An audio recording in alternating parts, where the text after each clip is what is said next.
My name's Emily Tester, and I'm a counselor here with Garrett Counseling, and I wanted to talk to you today about journaling. So, journaling is a really good coping skill and just a way of taking care of yourself in general. So, a lot of times when you think journaling, you think you're going to have to sit down, write about how you feel, spend lots of time doing it, and that is the only way to journal. But in reality, there's a lot of different ways that you can journal. So yes, you can sit down and you can write about your entire day, every day if you want to. That may be helpful for you, and you definitely have that option. Sometimes it may be hard. You might sit down and you might think, well, I don't even know what I would even write about. And if that's the case, then you can look up different prompts. You can Google journaling prompts, and there are so many options out there.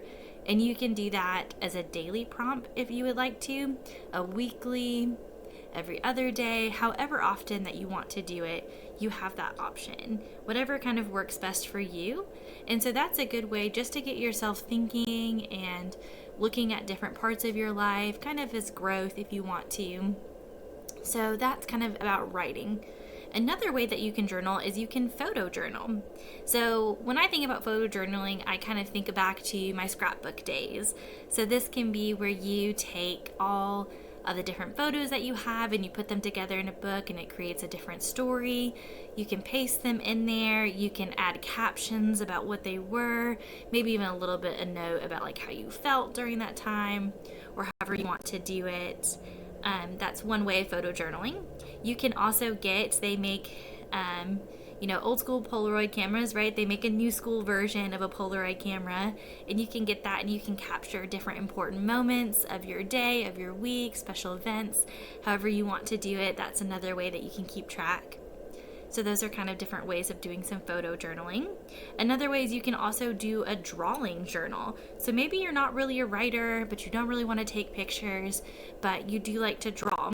So you can you can draw about your day, how you felt during the day, what was the important moment that you took away, or weekly, or again, however often that you want to do it.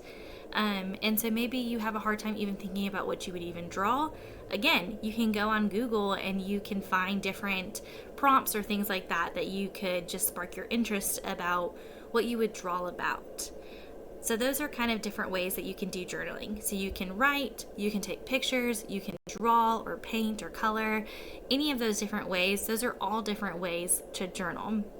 So what is important about journaling is the fact of it gets those thoughts out of your head. So if you're constantly sitting there thinking them over and over and you just feel trapped in that space, when you sit down to journal, it's a way of getting it outside of yourself and really helping you being able to stop thinking about it so much, to put it on some paper and be able to look at it more objectively.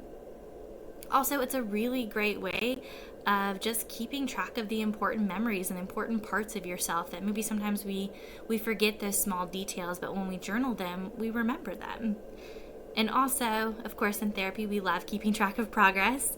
And so journaling is another way of just tracking your progress. It's another way that you can go back and look at, where did I come from and how did I get here now?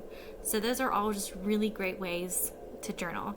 And I want you to keep in mind, there is no right or wrong way to journal. It's what works best for you. And you can even, mix it all up. You can write, draw, and put pictures, however you want to do it. There is no right or wrong way, just the way that makes you feel good. So that is one of the really good coping skills that I definitely would recommend.